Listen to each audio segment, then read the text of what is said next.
Praise the lord. 33వ కీర్తన 19వ వచనం చూసినట్లయితే, యెహోవా దృష్టి ఆయన యందు భయభక్తులు గల వారి మీదను ఆయన కృప కొరకు కనిపెట్టు వారి మీదను నిలుచును అని ప్రభు ఈరోజు వాగ్దానం చేస్తున్నాడు. నిజమే ప్రియ దేవుని బిడ్డ, దేవుని దృష్టి ఎవరిపైన ఉంది? దేవుడు తన కను దృష్టిని ఎవరిపైన నిలిపాడు అంటే తన యందు భయభక్తులు గల వారిపైన ఆయన తన కను దృష్టిని నిలిపి ఉన్నాడు ప్రియ దేవుని బిడ్డ. అదేవిధంగా తన కృప కొరకు కనిపెట్టు వారి మీద ఆయన దృష్టించి ఉన్న దేవుడు ఈరోజు ప్రభు యందు భయభక్తులు కలిగి నడిపింపబడండి ప్రియ దేవుని బిడ్డ.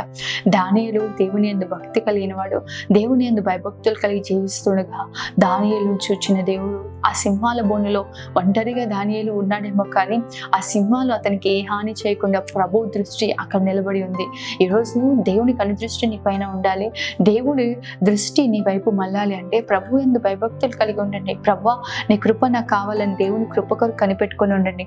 దేవుడు నిశ్చయంగా ఆయన దృష్టి మీ పైన ఉంచుతాడు. ప్రభు దృష్టి మీ పైన ఉన్నప్పుడు తప్పక మీ జీవితాల్లో మేలు చూస్తారు. పొంచిన ప్రతి కీడు నుంచి తప్పింపబడతారు. దుష్టుని ప్రతి ఆలోచనలు నిర్మూలపరచబడతాయి. మీ జీవితాల్లో మీరు క్షేమాన్ని, కృపను, ఆశీర్వాదాన్ని అనుభవిస్తారు. ఆమె గాడ్ బ్లెస్ యు.